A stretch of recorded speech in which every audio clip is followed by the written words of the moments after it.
औज़ु बिल्लाहि मिनश्शैतानिर्रजीम बिस्मिल्लाहिर्रहमानिर्रहीम अस्सलामु अलैकुम वरहमतुल्लाहि वबरकातुहू। मौज़ूज़ हाज़रीन इकराम, बुजुर्गान मिल्लत, मेरी इज़्ज़तदार माँ और बहनों, शहनशीन व तशरीफ़ फरमा उत्तर प्रदेश के मजलिस इत्तेहादुल मुस्लिमीन के सदर मोहतरम जनाब शौकत साहब, ज़िला सदर मोहतरम जनाब गुफरान नूर साहब, जनाब मोहम्मद इमरान बॉबी साहब, हमारे नौजवान लीडर जनाब फरहान जुबैरी साहब, आदिल अलवी साहब, महताब चौहान साहब, असलम साहब, मेरे भाई जनाब पवन अम्बेडकर साहब, फुजैल साहब और तमाम मेरे मजलिसी रुफ़ा, अज़ीज़ान मिल्लत, मैं आपका बेहद शुक्रगुजार हूँ कि आपने अपना कीमती वक्त निकाल कर आज के इस जलसे में शिरकत की। मैं जनाब सत्यदेव साहब का भी शुक्रिया अदा करता हूँ कि उन्होंने हमको इस मुकाम को दिया, इस जगह को दिया जहाँ पर हम आज मजलिस इत्तेहादुल मुस्लिमीन का जलसा रखने में कामयाब हो सके हैं। ये खुद एक बहुत बड़ी कामयाबी है कि सत्यदेव साहब ने मजलिस को यहाँ पर जलसा करने की इजाज़त दी।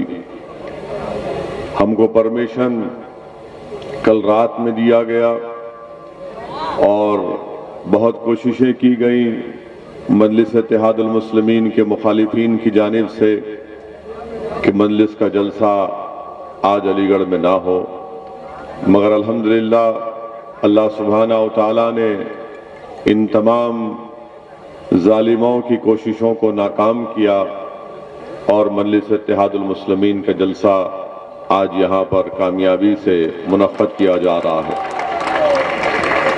मेरे अजीज दोस्तों और बुजुर्गों, मैं आपसे सिर्फ यही गुजारिश करने आया हूं कि उत्तर प्रदेश में आपको और हमको मिलकर मुत्तहिदा तौर पर अपनी एक सियासी क़यादत को बनाना है।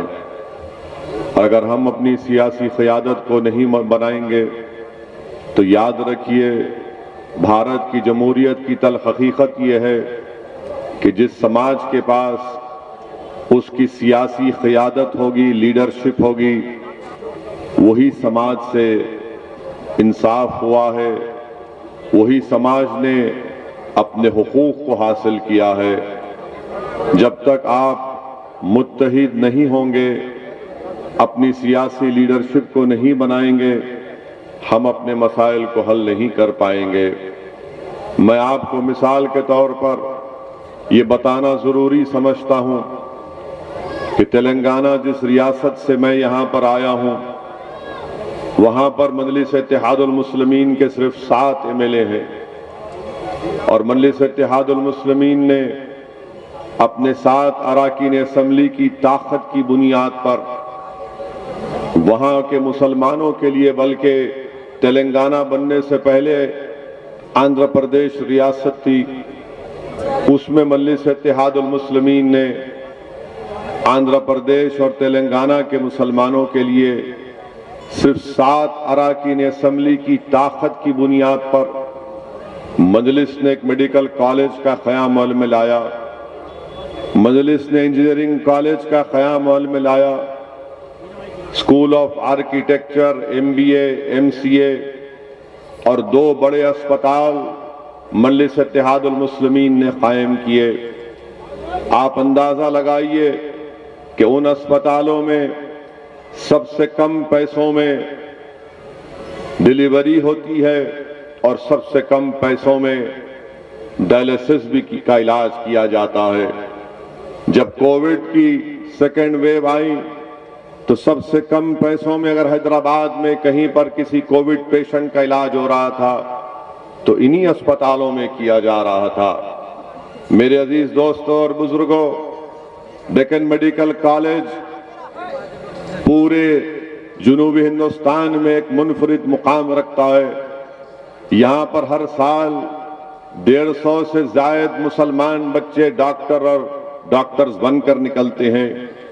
Engineering, MBA, MCA, school of architecture, pharmacy college, ये सब कैसे क़यामत में लाया गया? आपके पास सियासी ताकत थी तो आपने अपनी सियासी ताकत के बलबूते पर इदारों को कायम किया। ये तालीमी इदारे किसी एक खानदान के या किसी एक फर्द के नहीं हैं और इंशाअल्लाह ताला ये सुबह क़यामत तक आबाद और शादाब रहेंगे। ये कौम और मिल्लत का एक असासा है जो हमारे बुजुर्गों ने अपनी मेहनत और अपनी कुर्बानी और आवाम ने अपने सियासी शऊर जब उनमें बेदार हुआ तो उन्होंने इन तालीमी इदारों को कायम किया। मेरे अजीज दोस्तों और बुजुर्गों, मैं आपको बताना जरूरी समझता हूं कि CAA का मनूस कानून जो पार्लियामेंट में बीजेपी की हुकूमत ने एक जालिमाना तौर पर अपनी ताकत की बुनियाद पर एक गैर दस्तूरी कानून को बिल लाकर कानून बनाया। तेलंगाना की असेंबली में हमने वहां की हुकूमत के सामने इस बात का मुतालबा किया और CAA कानून के खिलाफ तेलंगाना की असेंबली में बाज़ाब्ता एक करारदाद रेजोल्यूशन पास की गई जिसमें ये हुकूमत ने अवाम से वादा किया, तेलंगाना की हुकूमत ने, कि हम तेलंगाना में सेंसस करेंगे, NPR NRC नहीं करेंगे। रेजोल्यूशन जब बनाया जा रहा था तो मंजलिस से कहा गया हुकूमत की तरफ से कि आप अपने तरफ से तजवीज पेश कीजिए। रेजोल्यूशन बनाकर हमने हुकूमत को दिया। हुकूमत ने उसमें थोड़ी बहुत तरमीम की और पूरी तेलंगाना की असेंबली में इस रेजोल्यूशन को पास किया गया। कोई कह सकता है कि मंजलिस के 7 MLA थे तो मंजलिस ने तेलंगाना की असेंबली में CAA कानून के खिलाफ रेजोल्यूशन को पास किया। मगर मेरे अजीज दोस्तों और बुजुर्गों, हैदराबाद की बल्दियां में मंजलिस के 44 अराकीन बल्दियां थे तो पूरे भारत में अगर कोई एक बल्दिया थी, म्युनिसिपल कॉरपोरेशन था जिसने CAA कानून के खिलाफ एक रेजोल्यूशन पास किया तो वो हैदराबाद की ग्रेटर हैदराबाद म्युनिसिपल कॉरपोरेशन में मजलिस इत्तेहादुल मुस्लिमीन के सिर्फ 44 अराकीन बल्दिया थे। हमने CAA जैसे काले कानून के खिलाफ एक रेजोल्यूशन को पास किया। मेरे अजीज दोस्तों और बुजुर्गों, याद रखिए, अगर आपके पास सियासी ताकत होगी तभी आपके मसाइल हल होंगे। मैं ये नहीं कह रहा हूं कि तेलंगाना में मुसलमानों के पूरे मसाइल हल हो चुके हैं। मैं इतना आपके सामने खड़े होकर इस बात का जिम्मेदारी के साथ दावा कर सकता हूं कि हुकूमत अगर कोई मंसूबा बनाती है मुसलमानों के खिलाफ तो उसको 2-10 बार सोचना पड़ता है, क्योंकि वह जानते हैं कि मजलिस इत्तेहादुल मुस्लिमीन इसके खिलाफ सदा एहतजाज बुलंद करेगी। मेरे अजीज दोस्तों और बुजुर्गों, मेरी इज्जतदार माँ और बहनों, मैं उत्तर प्रदेश को इसलिए नहीं आया हूं कि मैं अपनी मकबूलियत में इजाफा करूं। मैं उत्तर प्रदेश को इसलिए नहीं आया हूं कि खुदा ना खास्ता मेरी अनानियत में और इजाफा हो। मेरे आने का मकसद सिर्फ यही है और इंशाअल्लाह ताला जब तक अल्लाह सुब्हानहू ताला मुझे जिंदा रखेगा मैं बार बार उत्तर प्रदेश को और भारत के कोने कोने में जाऊंगा, क्योंकि मेरा मानना यह है कि भारत की जमहूरियत, भारत का आईन जिसको बाबा साहिब अम्बेडकर ने बनाया, मुसलमानों को, दलितों को, आदिवासियों को इस बात की इजाजत देता है कि वो अपनी सियासी क़ियादत को बनाएं। और अब जब सियासी क़ियादत आपकी बनेगी तो आप अपने मुक़द्दर के फैसले आप खुद कर पाएंगे।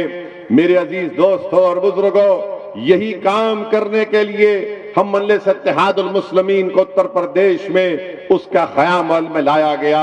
हमारा मकसद यही है कि आज उत्तर प्रदेश में मुसलमान सबसे पिछड़ा क्यों है, आज उत्तर प्रदेश में मुसलमान कमजोर क्यों है, आज उत्तर प्रदेश में मुसलमानों पर जुल्म क्यों किया जाता है। मेरे अजीज दोस्तों और बुजुर्गों, इसकी बात सिर्फ यही जवाब इसका मिलता है कि आपकी एक सियासी क़ियादत नहीं है। आपने यकीनन अपने वोट से मुसलमानों को एमएलए बनाया, एमपी बनाया, विधानसभा भिजाया, पार्लियामेंट को, लोकसभा को भिजाया, मगर आपसे मैं ये दरख्वास्त करने आया हूं कि आप अपनी एक सियासी क़यादत को बनाइए, अपनी लीडरशिप को बनाइए, ऐसी लीडरशिप को बनाइए जैसा चरण सिंह ने जाटों के लिए लीडरशिप को बनाई थी, ऐसी लीडरशिप को बनाइए जो मुलायम सिंह यादव ने यादवों के लिए बनाई, ऐसी लीडरशिप बनाइए जो बहन जी मायावती ने जाटवों के लिए बनाया, ऐसी लीडरशिप बनाइए कि बीजेपी ने आलाजाद के ब्राह्मण हो या बनिया हो उनके लिए एक सियासी प्लेटफॉर्म बना दिया, ऐसी लीडरशिप बनाइए कि अनुप्रिया पटेल है मगर कुर्मी उनको अपना लीडर मानते हैं। मेरे अजीज दोस्तों और बुजुर्गों, जब ये लोग ये काम करते हैं तो कोई इनसे नहीं कहता कि तुम्हारी वजह से फिरका परस्ती बढ़ रही है, तुम्हारी वजह से तनाव फैल रहा है, मगर मैं आपसे कहने आया हूं कि जब ये तमाम लोग अपनी अपनी सियासी लीडरशिप को बना सकते हैं और अपने समाज को फायदा पहुंचा सकते हैं, तो क्या मायूब बात है कि उत्तर प्रदेश का 19% मुसलमान भी एक करवट ले और इस बात का तय कर ले कि इंशाअल्लाह ताला अब की बार हम अपनी सियासी क़यादत को बनाएंगे और अपने वोटों से अपने नुमाइंदों को कामयाब करेंगे।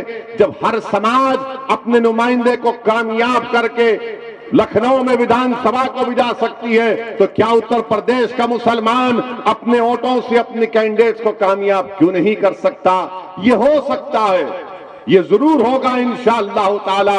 अगर मेरी जिंदगी में नहीं हुआ तो जरूर मेरी जिंदगी के बाद होगा। मगर मेरे अजीज दोस्तों और बुजुर्गों, आपने 75 साल इंतजार किया, आपने 75 साल में कई ऐसे असेंबली और पार्लियामेंट के इलेक्शन में आपने अपने वोट का इस्तेमाल किया। कभी आपको सब्ज बाग दिखाया गया, कभी आपसे झूठे वादे किए गए, कभी आपसे वादा किया गया था कि तुम्हारी मस्जिदों की हिफाजत की जाएगी, कभी आपसे वादा किया गया कि नौजवानों को बचाया जाएगा, कभी आपसे वादा किया गया कि तुम्हारी मां और बहनों की इज्जतों की हम हिफाजत करेंगे। हर इस पैमाने पर आप खुद फैसला कर लो कि जिसको आपने वोट दिया, जिसको आपने अपना मसीहा माना, जिसको आपने अपना नेता बनाया, मुख्यमंत्री बनाया, सांसद बनाया, वो कहां तक इन वादों पर उतरा? कभी अपने महल्लों में झांक कर देख लो कि क्या तुम्हारे घरों के अतराफ में, क्या आपके घर के अतराफ में अपने बच्चियों को पढ़ाने के लिए कोई स्कूल का माकूल इंतजाम है? कभी अपनी आंखों से देखो कि क्या तुम्हारे जिस महल्लों में तुम रहते हो वहां पर साफ पीने का पानी तुमको मुहैया किया जाता है? मेरे अजीज दोस्तों और बुजुर्गों, मैं जिम्मेदारी के साथ कह रहा हूं कि इन मसाइल पर कोई बात नहीं करता। हाँ, जब मजलिस आकर उत्तर प्रदेश में इस बात का मुतालबा करती है कि मुसलमानों की लीडरशिप को बनाएंगे, तो तमाम पार्टीज मुत्तहिद हो जाती है, चाहे बीजेपी हो, समाजवादी हो, बीएसपी हो, कांग्रेस हो, और फिर हमारे ही सफों में ऐसे डरपोक लोग जो छुप कर बैठे हैं, जो अपना ईमान का सौदा कर चुके, जो बेजमीर हो चुके हैं, वो कहते हैं कि नहीं, ओवैसी जो बात कर रहा है वो टेंशन की बात कर रहा है। अरे मैं तुमसे पूछना चाह रहा हूं, मैं जमहूरियत को मजबूत करने की बात कर रहा हूं, मैं अपने वोट की कीमत और अहमियत को उसूल करने की बात कर रहा हूं, मैं ईमान को बेचने की नहीं, मैं ईमान की हिफाजत की बात कर रहा हूं, मैं मुस्तकबिल को रोशन करना चाहता हूं। ये मजलिस इत्तेहादुल मुस्लिमीन का पैगाम और नस्बुल ऐन रहा है। मेरे अजीज दोस्तों और बुजुर्गों, इस सियासी पैगाम को आपको समझना है। मजलिस के मुखालिफिन चाहे वो संघ परिवार के हों, अब ये संघ परिवार में भी एक आरएसएस ने मुस्लिम राष्ट्रीय मंच बनाया, मुस्लिम राष्ट्रीय मंच बनाकर उत्तर प्रदेश के मुसलमानों के पास जाकर उनसे कहते हैं कि आप क्यों लड़ना चाहते हो बीजेपी से, क्यों खामखा उनसे लड़ना चाहते हैं, आइए बैठकर बात कर लेंगे और इनको वोट डालिए। मैं उन लोगों से पूछना चाहता हूं आरएसएस से कि बताओ तुम्हारा जो ओथ है, जो आरएसएस के लोग जो कसम खाते हैं वो क्या है? बताओ, क्या वो संविधान के मुताबिक है? मैं जानता हूं तुम्हारा ओथ क्या है, तुम बताओ उसको। तुम इस मुल्क को एक हिंदू राष्ट्र बनाना चाहते हो, तुम इस मुल्क को एक मजहब का मुल्क बनाना चाहते हो, और आज आरएसएस के लोग जाकर इस तरह की बातें अवाम के दरमियान में करती हैं। बताओ आरएसएस वालों, क्या ये बात सच नहीं है कि गोलवालकर ने नहीं कहा था कि हमारा जो तिरंगा है वो 3 रंग का है, वो शुभ है? क्या नहीं कहा था अपनी ऑर्गेनाइजर मैगजीन में? क्या आरएसएस ने नहीं कहा था कि अंबेडकर का बना हुए संविधान को हम नहीं मानते, मनुस्मृति को मानते हैं? ये डॉक्यूमेंटेशन है। क्या गोलवालकर की किताब वी द पीपल डिफाइंड में नहीं लिखा गया कि मुसलमानों पर, ईसाइयों पर, कम्युनिस्टों पर भरोसा नहीं किया जा सकता? आज हिंदुत्व की बात कर रहे, हिंदुत्व का डेफिनेशन कहां से आया बताओ? 1980 तक कोई एक आरएसएस का लीडर का एक बयान बता दो जहां पे लफ्ज हिंदुत्व इस्तेमाल हुआ। श्यामा प्रसाद मुखर्जी से दीनदयाल उपाध्याय से लेकर 1980 के जमाने में सावरकर की हिंदुत्व की लिखी हुई किताब को लेकर हिंदुत्व की बात रखी गई। हिंदुत्व के माने क्या है जो सावरकर ने लिखे? सावरकर ने अपनी किताब में लिखा कि हिंदुत्व के माने ये कि वो शख्स, और मुसलमानों के बारे में सावरकर ने क्या कहा कि मुसलमान भारत को मदरलैंड और होली लैंड नहीं मानते, इसीलिए ये इनका मुल्क नहीं है। ये हिंदुत्व के माने सावरकर ने अपनी किताब में लिखे। और ये लोग बात करते हैं कि सुप्रीम कोर्ट के चीफ जस्टिस जे.एस. वर्मा ने यह बात कही। Justice JS. वर्मा ने सावरकर की किताब का हवाला नहीं दिया, मैं दे रहा हूं। पूछो, इस पर इनकार कर सकते क्या तुम? मेरे अजीज दोस्तों और बुजुर्गों, ये बात हम सामने रखते हैं तो हम पर तनकीद शुरू हो जाती है, हम पर इल्जामात की बौछार शुरू हो जाती है। मैं हिंदुस्तान के, भारत के नेशनलिज्म को मानता हूं। वो भारत के नेशनलिज्म में तमाम लोग शामिल हैं, जिसको अंग्रेजी का वर्ड है वो इंक्लूसिव है। इंक्लूसिव है, ये नेशनलिज्म होना चाहिए। बल्कि मुझे याद आ रहा है कि मोहम्मद अली जौहर रहमतुल्लाह अलैह से जब पूछा गया, बरतानिया में अंग्रेजी में पूछा गया कि मोहम्मद अली जौहर तुम नेशनलिस्ट हो क्या, तो मोहम्मद अली जौहर ने कहा था कि मैं नेशनलिस्ट नहीं हूं, मैं सुपर नेशनलिस्ट हूं। हम मुसलमान सुपर नेशनलिस्ट हैं, मगर हम इंडियन नेशनलिज्म को मानते हैं। क्या कहा था नरेंद्र मोदी ने? हिंदू नेशनलिज्म की बात इंटरव्यू में नरेंद्र मोदी ने कही थी 2014 में। आपने नेशनलिज्म को भी तोड़ दिया। मेरे अजीज दोस्तों और बुजुर्गों, हद तो यह हो गई कि एक मोहतरमा को हमारा हाईएस्ट सिविलियन अवार्ड दिया गया। वो मोहतरमा टीवी के इंटरव्यू में कहती हैं कि देश को आजादी 2014 में मिली, 2014 में मिली। मैंने थालियां मारने के लिए नहीं, सोचने बता रहा हूं। देखो आप, अगर वो बात मुसलमान कहता तो अब तक उस पर यूएपीए लग जाता। अगर वो बात मुसलमान कहता तो यूएपीए लग जाता। उसको जेल में डालने से पहले पुलिस स्टेशन में ले जाकर उसके घुटने के बाजू हजरत पुलिस एक छोटी सी गोली मारती उसको और बोलते तूने गद्दारी की। मगर वो रानी है, आप महाराजा हैं, कोई कुछ नहीं करता। वो क्वीन है और आप कोई किंग है, आप कुछ नहीं करते। क्यों नहीं करते?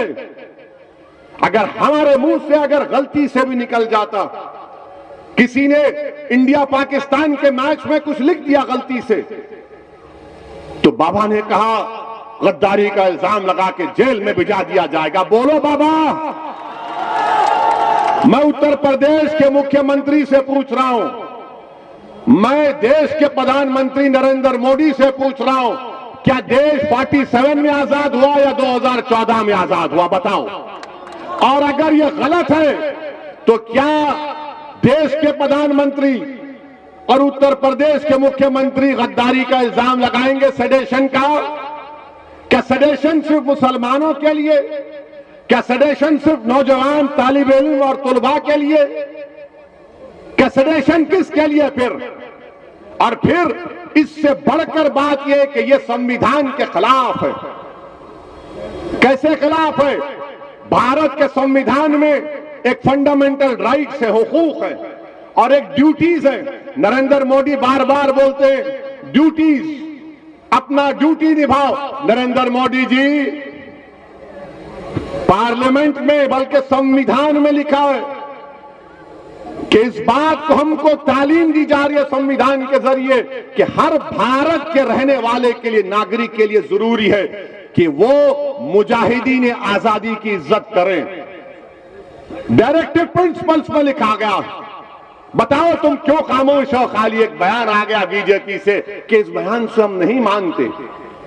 नहीं मानते तो फिर हम जब बोलते हैं तो हम पर मुकदमा क्यों? हमको भी कहो कि तुम्हारी बात को नहीं मानते, मगर तुम जो चाहे मन गढ़ंत बातें अनाप शनाप बकते रहोगे। अगर हम इज़हारे ख्याल करेंगे, हमारी राय तुमसे मुख्तलिफ होगी, तुमको पसंद नहीं आएगी तो जेल मेरा मुकद्दर या गोली मेरा मुकद्दर बना दिया जाता है। ये कौन सा इंसाफ है? इस पर कोई बात नहीं होगी। कल हम सुन रहे थे, मीडिया के दोस्त हमसे बात किए कि देश के वजीर दाखिला अमित शाह ने अपने आजमगढ़ की तकरीर में जैम का जिक्र किया। हमसे पूछा गया जैम, हमने कहा हम तो टोस्ट पर जैम लगा के खा लेते, तो कौन से जैम की बात कर रहे हैं? हर बात में आजम खान। अरे क्या अमित शाह साहब, बगैर मुसलमान का नाम लिए रात में नींद नहीं आती क्या आपको? आपके पेट में इतना दर्द क्यों होता मुसलमान के नाम से? आप तो भारत के होम मिनिस्टर हैं ना, कि जैम में लगा दिया, आजम को ला लिया, मुख्तार को ला लिया। जिना के बारे में हमको क्या बोलना है? हमको ताल्लुक ही नहीं। मगर हमारे से ज्यादा ये लोग बोलते जिना, हम नहीं बोलते। मुसलमान जिना नहीं बोलता कभी, मगर ये लोग बोलते, जिसमें सब शामिल है। आप बताइए कि देश के होम मिनिस्टर हैं और नाम ले रहे हैं किसका? हैदराबाद को भी आए थे, हैदराबाद को भी आकर बहुत हमारे बारे में तस्करा किया। हर जगह हैदराबाद जब कभी आते अमित शाह या तेलंगाना आते, बोले ओवैसी ये, ओवैसी ये। हमने कहा हाँ, पूरे भारत के अगर कोई लैला है तो उसका नाम असदुद्दीन ओवैसी। ये सब मेरे मजनू हैं, इनको सुकून नहीं मिलता ना। इनको सुनिए सुनिए, इनको सुकून नहीं मिलता। नाम लेना चाहिए मुसलमान का, नाम लेना चाहिए। अरे शिबली के नाम लेना था आजमगढ़ में, हजरत शिबली का नाम लेना था आजमगढ़ में, क्यों नहीं लिए? उन्होंने भी तो बहुत काम किया ना, तारीख बनाई इस मुल्क की, मगर इनको शिबली याद नहीं आया, इनको आजम याद आ गए। इनको कैफे आजमी याद नहीं आया, इनको मुख्तार याद आ गया। अच्छा ये बताइए होम मिनिस्टर साहब, आपने ये बताया कि ये मुसलमान क्रिमिनल है जो हम नहीं मानते आजम को क्रिमिनल। कोर्ट ने अभी कोई फैसला नहीं दिया, कोर्ट जब फैसला देगा देगा, मगर हमको ये बता दीजिए कि आपका होम मिनिस्टर, आप ही के मिनिस्ट्री में मिश्रा साहब मिनिस्टर हैं, उनका बेटा क्या जेल में फूल बेचने के लिए गया? जेल में उनका बेटा किस लिए जेल में है बताओ अमित शाह? उनका बेटा जेल में इसलिए है क्योंकि उसने 4 किसानों को अपनी गाड़ी से रोन दिया, अपनी राइफल से गोली चलाकर उनका कत्ल किया, और आप उसको अपना मंत्री बनाकर अपने बगल में बिठाकर लखनऊ में कहते हैं कि मैंने टेलीस्कोप से दूर दूर तक देखा, कोई क्रिमिनल उत्तर प्रदेश नजर नहीं आया। तो किसी ने, कहने वाले ने कहा अमित शाह बाजू खड़ा है, तुम सामने देख रहे हो बाजू खड़ा है। आप बताइए ये बीजेपी का मामला, पेट्रोल की कीमत आसमान को छू गई तो देश की जनता गरीबों की आंखों में धूल झोंकने के लिए थोड़े से पैसे कम कर दिए, 10 रुपये 20 रुपये। जब आप 20 रुपये कम कर सकते हैं तो आप 40-50 रुपये भी कम कर सकते हैं, क्यों नहीं करना चाह रहे आप? गरीबों का वोट लेंगे, और गरीबों का खून भी चूसेंगे। और महंगाई गरीबों को मार रही है, गरीब परेशान है।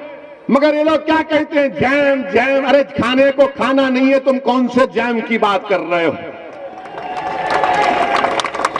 मेरे अजीज दोस्तों और बुजुर्गों, ये बीजेपी का। और फिर हर तरफ से आप देख रहे हैं कि यहां पर अलीगढ़ मशहूर है, ब्रास के स्टैचूज बनते हैं, ताले बनते हैं।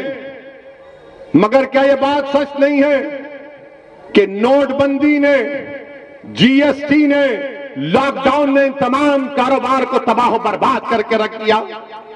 नोटबंदी ने, जीएसटी ने लॉकडाउन में बर्बाद कर दिया। वेल्डिंग का काम होता था, वेल्डिंग के काम के लिए उस सिलेंडर में ऑक्सीजन की जरूरत पड़ती। 1000 लोग, 1000 यूनिट बंद हो चुके हैं। मगर बीजेपी के लोग बात करेंगे तो जे की बात करेंगे, या जैम की बात करेंगे, या फुलां की बात करेंगे। मेरे अजीज दोस्तों और बुजुर्गों, और फिर अमित शाह कहते होम मिनिस्टर हैं, देश के होम मिनिस्टर हैं, वो कह रहे हैं कि जितने लोग क्रिमिनल हैं वो कहते हैं गोली मत मारो, मारे। अमित शाह साहब, आप बताइए, गाजियाबाद में, मैं 2 दिन पुरानी बात कर रहा हूं, गाजियाबाद में 7 लड़कों को, उनका नाम भी सुना देता हूं मीडिया के लिए, क्योंकि वो अमित शाह के जैम को सुनकर आए।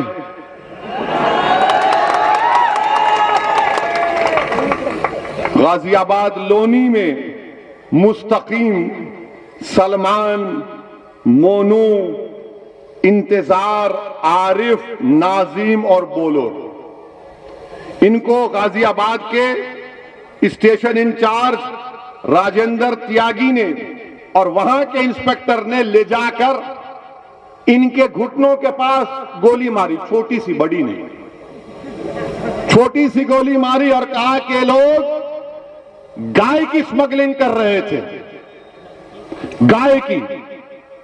उसके बाद मीडिया के लोगों ने, मैं सलाम करता हूं उस मीडिया के जिम्मेदार को, उसने जाकर जहां पर कहा कि ये वेयर हाउस है, यहां पर ये जानवर को लाते थे, गाय को लाकर उसको काटते थे, स्मगलिंग करते थे। उसने जाकर पूछा बाजू वालों से कि क्या यहां पर जानवर आता था?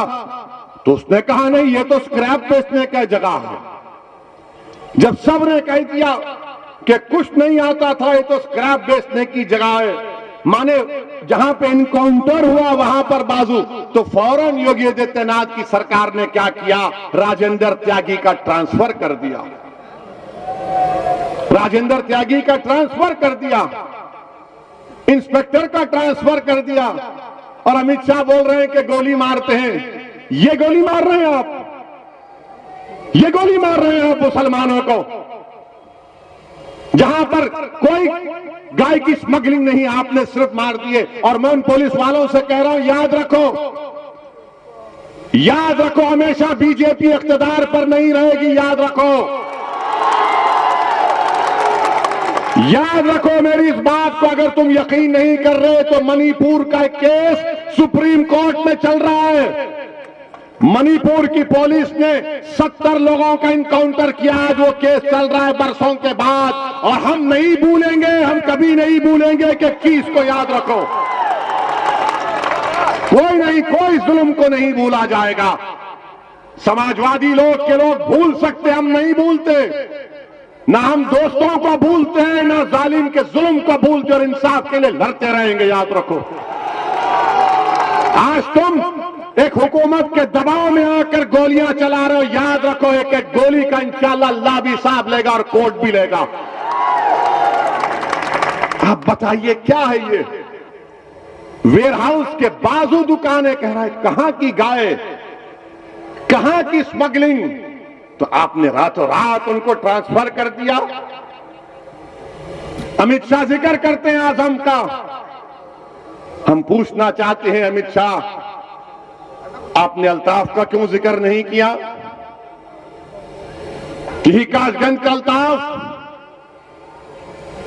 जिसको इल्जाम था कि कोई बच्ची को लेकर भागा, अल्ताफ को लाया गया, पुलिस स्टेशन में, और दुनिया को बताया गया कि 2.5 फीट की नल की टूटी से अल्ताफ ने खुदकुशी कर ली।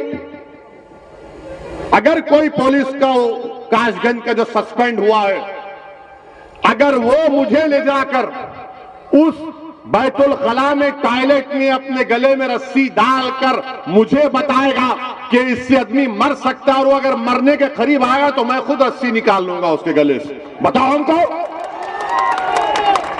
बताओ हमको 2.5 फीट की टूटी को कोई खुदकुशी कर सकता है? और अल्ताफ की जान ले ली गई। वो कासगंज के जिन पुलिस के ओहदेदारों को सस्पेंड किया गया वो नाकाफी है, उनको अरेस्ट होना चाहिए, 302 का मुकदमा लगना चाहिए, 302 का मुकदमा लगना चाहिए, मर्डर का चार्ज लगना चाहिए, उनको जेल को भिजाना चाहिए, मगर नहीं करेंगे क्योंकि मरने वाले का नाम अल्ताफ था, मरने वाले का नाम अल्ताफ था।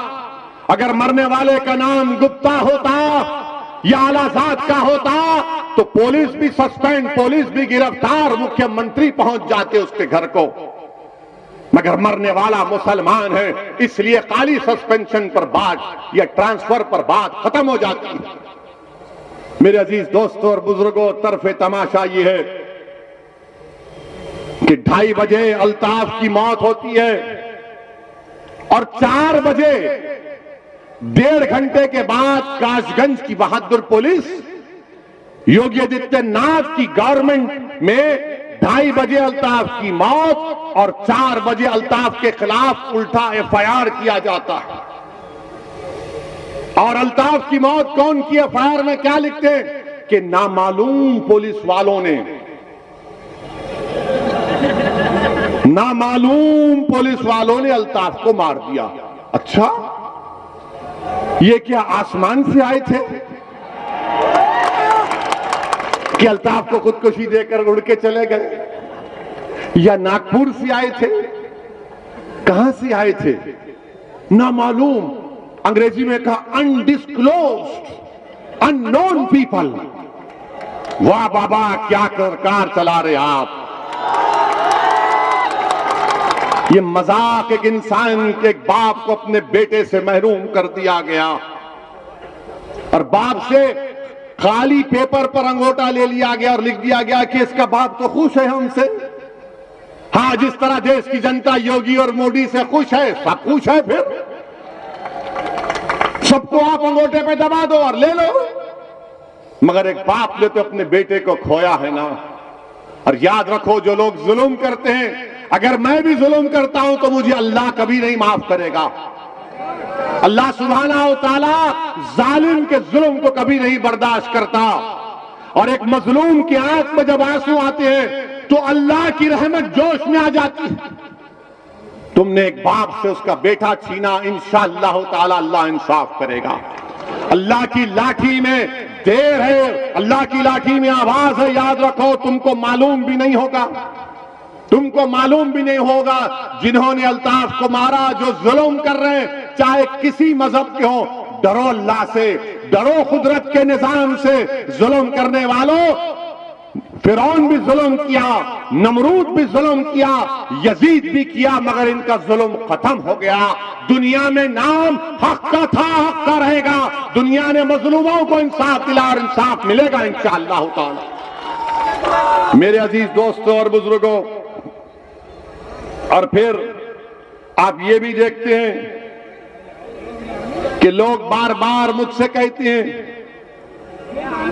कि सेकुलरिज्म की बात, लोग बार बार कहते हैं कि असदुद्दीन ओवैसी तुम सेकुलरिज्म को कमजोर करना चाहते हो। मेरा उनसे एक सवाल है, मेरा उनसे एक सवाल है, जरा ये बता दो कि जब 3 अक्टूबर को आमिर खान ठेला बंडी पर अपने कपड़े बेच रहा था तो 2 लोग आकर उसको मारते हैं कि कहा ये नारा लगाओ JSR का, उसने नहीं लगाया तो उसको मारा और पीटा गया। फिर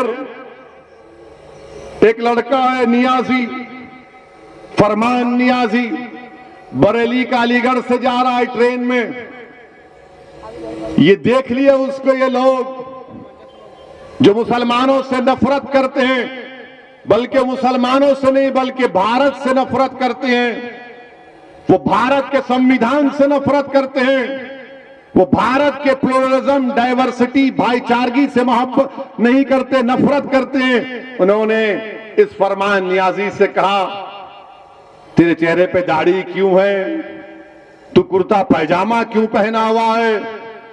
और जब उस बच्चे ने कुछ नहीं कहा तो उसके कपड़े फाड़ दिए। पूरी ट्रेन में, कंपार्टमेंट में हो रहा है ये, किसी अलीगढ़ के किसी गली कूचे में अंधेरे में नहीं हो रहा है, ट्रेन में हो रहा है। इसको मारा और पीटा गया, इसकी ऐनक को तोड़ दी गई और ट्रेन में सब बैठने वाले बैठकर तमाशा देख रहे हैं। किसी में इतनी हिम्मत नहीं हुई कि क्या कर रहा है तो बच्चे को छोड़ दे। ये नफरत है, ये नफरत है ना।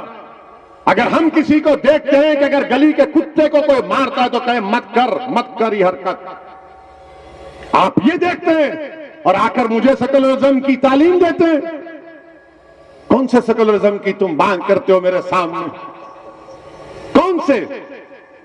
वो जो हरियाणा का बच्चा आज से 4 साल पहले हाफिज कुरान, जिसने कुरान को तरावी मुकम्मल करके ईद की तैयारी के लिए नए कपड़े लेकर दिल्ली को जा रहा था, तो ट्रेन के कंपार्टमेंट में उसको चाकू से मारा गया, उसके भाई को। वो सेकुलरिज्म जो ट्रेन के कंपार्टमेंट से निकलता, प्लेटफॉर्म पर कोई उठा नहीं सकता, उसका भाई जख्मी हालत में अपने भाई को 20 सीढ़ियां उठाकर लेकर जाता है, दम तोड़ देता है। वो सेकुलरिज्म।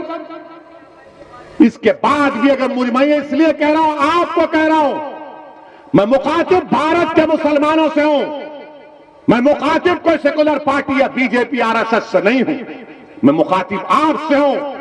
अगर मेरी एक बात गलत है तो आप मुझे पकड़ लीजिए। इसीलिए मैंने कहा कि भारत के संविधान में जो सेकुलरिज्म है मैं उसको मानता हूं। मैं सियासी सेकुलरिज्म को अपनी जूती की नोक पर भी नहीं रखता हूं।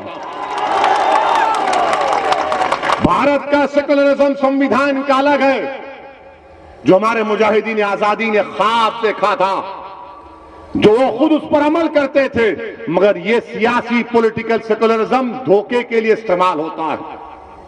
बताइए आप मेरे अजीज दोस्तों और बुजुर्गों, ये सेकुलरिज्म है कि उत्तर प्रदेश में कितने लोगों को गोली मारी गई? क्रिमिनल अगर पकड़े गए तो 31% गोली मारी गई, एनकाउंटर हुआ। क्या यह सेकुलरिज्म है कि उत्तर प्रदेश में मुसलमानों का लिटरेसी रेट 58% है? यह सेकुलरिज्म है। और मुस्लिम खवातीन का, महिलाओं का 50% है, यह सेकुलरिज्म है। तुम इस सेकुलरिज्म के नाम पर दोगे वोट? किस बुनियाद पर आप वोट देंगे बताओ मुझे। या ये सेकुलरिज्म है कि हाई स्कूल में खाली मुसलमानों के 3% बच्चे, ग्रेजुएशन में सिर्फ 2% बच्चे, ये सेकुलरिज्म के नाम पर आप वोट देंगे? किस बुनियाद पर आप वोट देंगे? अगर उत्तर प्रदेश और भारत का मुसलमान इन चीजों को गौर नहीं करेगा, या आदाद शुमार को, डेटा को गौर करके एक सही फैसला लो। आपने तो कसम खा ली है। हम जिस मिलते हैं तो बोलते हैं असद साहब आप बहुत अच्छा बोलते हैं, पार्लियामेंट में दबा कर बोलते हैं, टीवी पर बहुत अच्छा बोलते हैं। हम जब आप टीवी पे आते हैं, हम लोग सब घर के लोग बैठकर देखते हैं। मैंने पूछा क्या मैं कोई गुलकार हूं कि आप मुझे देखकर मेरे गाना सुनने के लिए बैठते हैं? आप बहुत अच्छी तकरीर करते तो क्या करूं, गाना गाऊं, हारमोनियम लाऊं नेक्स्ट टाइम?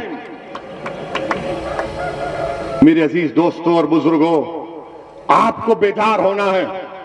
जिस दिन आप बेदार हो जाएंगे, आपकी वोट की अहमियत भी नहीं है। मैं कह रहा हूं आपको, उत्तर प्रदेश में मुसलमानों की वोट की कोई अहमियत नहीं है, कीमत नहीं है।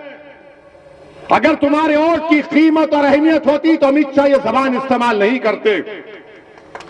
अगर तुम्हारे वोट की कीमत होती तो आजम खान जेल में नहीं होते। अगर तुम्हारे वोट की कीमत होती तो तुम्हारे बच्चे स्कूलों में होते। तुम्हारे वोट की कीमत होती तो तुम पर गोलियां नहीं चलाई जाती, तुम पर फूल बरसाए जाते। अगर तुम्हारे वोट की कीमत होती तो तुम्हारे बच्चे ग्रेजुएट होते, हमारी बच्चियां पढ़ती। तुम्हारे वोट की कीमत होती तो तुम्हारे मस्जिदों की हिफाजत होती। तुम्हारे किसी भी वोट की कीमत और अहमियत नहीं रही। अब इसकी अहमियत और कीमत को अगर जिंदा करना है तो सियासी क़यादत को पैदा करो। हां, अगर तुम खुश हो कि मैं अगयार के चौखट पर जाकर सर झुकाऊंगा, अगर तुम मुतमईन हो कि मैं गुलामी का हक अदा करूंगा, अगर तुम खुश हो कि मैं इसी हालत में रहूंगा, मैं इसी तरह पिटता जाऊंगा, मिटता जाऊंगा और नाइंसाफी का सैलाब मुझ पर आता रहेगा, मैं इस तरह की जिंदगी नहीं गुजार सकता। मैं घुटन में अपनी जिंदगी नहीं गुजार सकता। मुझे सांस लेने की आदत है, मुझे खुली जहन चाहिए, खुला एटमॉस्फेयर चाहिए। जमहूरियत में मुझे अपना हक चाहिए, मुझे मेरी आवाज उठाने का हक चाहिए। मैं अपना हक चाहता हूं, पार्लियामेंट हो या उत्तर प्रदेश की विधानसभा हो, मैं चाहता हूं कि मेरी आवाज को सुना जाए, मेरे मसाइल को हल किया जाए। मेरे अजीज दोस्तों, मैं बहुत नारे सुन रहा हूं, पिछले 10-12 साल से नारे सुन रहा हूं। इन नारों को वोट में तब्दील करो, इन नारों को वोट में तब्दील करो। सिर्फ नारे लगाकर आंख में दो आंसू लाकर पोंछ लिए और उसके बाद सुबह उठते कि भैया कैसे हैं, अच्छे हैं, आ गए। नहीं मेरे भाई, करवट लेना है आपको, एक फैसला लेना है आपको। और अलीगढ़ में आप देख रहे हैं सीवरेज लाइन का इंतजाम नहीं, पीने के पानी का साफ इंतजाम नहीं, ट्रैफिक जाम लगा रहता है। मगर अमित शाह को वो जाम की फिक्र है, अलीगढ़ के ट्रैफिक जाम की फिक्र नहीं है। अलीगढ़ के ट्रैफिक जाम की फिक्र नहीं है। अब बोले फिगर जाम है अलीगढ़ में, आ रहें दे वो जाम, हम वो जाम करेंगे, हम वो जाम पे बोलेंगे। मेरे अजीज दोस्तों और बुजुर्गों, ये जो अपने मजलिस को गाली देते हैं, मजलिस पर इल्जाम लगाते हैं कि मजलिस वोट डिवाइड करती है। सुना होगा ना आपने कि इलेक्शन लड़ेंगे वोट डिवाइड करते। हम जहां कहीं टीवी चैनल पे जाते, हमको पूछा जाता है, ऐसा पूछते हैं जैसा कि कोई दामाद ससुराल के घर को आता है। जब जाता है ना बेटा घर को अपने ससुराल में, तो ससुर साहब बैठ के पूछते, बेटा खुश, अच्छे हैं। हमसे वही सवाल होता है, आप लड़ेंगे तो वोट डिवाइड हो जाएंगे, हम लड़े तो वोट डिवाइड होंगे। तो क्या हुआ था 2019 में? 75% मुसलमानों ने समाजवादी और बहुजन समाज पार्टी को वोट दिया। आपने दिया नहीं दिया? अलीगढ़ से आपने बीजेपी को वोट दिया? डर रहे क्यों? वोट दिया क्या? आपने समाजवादी को दिया, बीएसपी अलायंस को दिया ना? हाथ उठाइए। अरे पूरे उठाओ यार। फिर कैसे जीता? हम आए थे क्या? हमारी रूह आके या हमारे अजिन्नात आकर आपको कान में फूंक कर बोले मत दो वोट? कैसे हुआ फिर? 75% मुसलमानों ने उत्तर प्रदेश में 2019 में समाजवादी और बीएसपी को वोट दिया। कितने जीते? खाली 15 लोकसभा, सिर्फ 15। अब कौन जिम्मेदार है इसका? हम जब बोलते हैं कि हिंदू वोट बीजेपी के पास जा चुका है, ये कोई नहीं बोलता, समाजवादी के लोग नहीं बोलेंगे। वो बोलेंगे ओवैसी आ रहा है, देखना भैया तुम्हारे वोट काटने आ रहा है। ये नहीं बोलेंगे कि हिंदू वोट बीजेपी के पास चला गया, वो हमारे हिंदू भाई, उनका इख्तियार है। समाजवादी पार्टी के 3 परिवार के लोग इलेक्शन हार गए, तो क्या तुमने उनकी जबान से सुना कि समाजवादी ने कहा कि हम हिंदू वोट से हार गए? कभी सुना आपने? मगर जब हम खड़े होते हैं तो इनको लगता है कि भाई ये एक दीवाना आया है हैदराबाद से, ये कुछ कर जाएगा। अगर तुम अच्छे होते तो मैं आता ही नहीं उत्तर प्रदेश को। तुम अगर नाइंसाफी नहीं करते तो आते ही नहीं थे। हम तो हैदराबाद के उन्हीं चबूतरों पर बैठकर ईरानी चाय पीकर खुश रहते थे, मगर तुमने हमको बुलाया है, तुम्हारे जुल्म ने, तुम्हारी नाइंसाफी ने हमको बुलाया है। और इंशाअल्लाह ताला जब अल्लाह के जात पर तवक्कल करके हमने कदम और फैसला लिया है तो अब पीछे हटने का सवाल नहीं, उत्तर प्रदेश नहीं पूरे भारत में जाएंगे। मेरे अजीज दोस्तों और बुजुर्गों, मेरे अजीज दोस्तों और बुजुर्गों, 2019 का चुनाव, फिर 17 का असेंबली इलेक्शन, अखिलेश और कांग्रेस मिल गए तो गाना चलाया था, यूपी को इन दो लड़कों का साथ बहुत पसंद है। यूपी की जनता ने कहा हमको नापसंद है और बीजेपी को बना दिया। फिर 14 के चुनाव हुए, 14 का पार्लियामेंट का इलेक्शन हुआ, समाजवादी पार्टी के 5 यादव परिवार के लोग कामयाब हुए। बाप, बेटे, पत्नी, दोनों भाई। हम नहीं थे। अब आप बताइए आपकी वोट की अहमियत क्या है? जिस दिन आप मजलिस को वोट देना शुरू कर देंगे, जिस दिन आप मजलिस के उम्मीदवारों को कामयाब करना शुरू कर देंगे, याद रखो ये जो गुरूर और तकब्बुर के महलात जो बने हुए हैं ना, इनकी बुनियादों को हिला के रख देंगे इंशाअल्लाह ताला।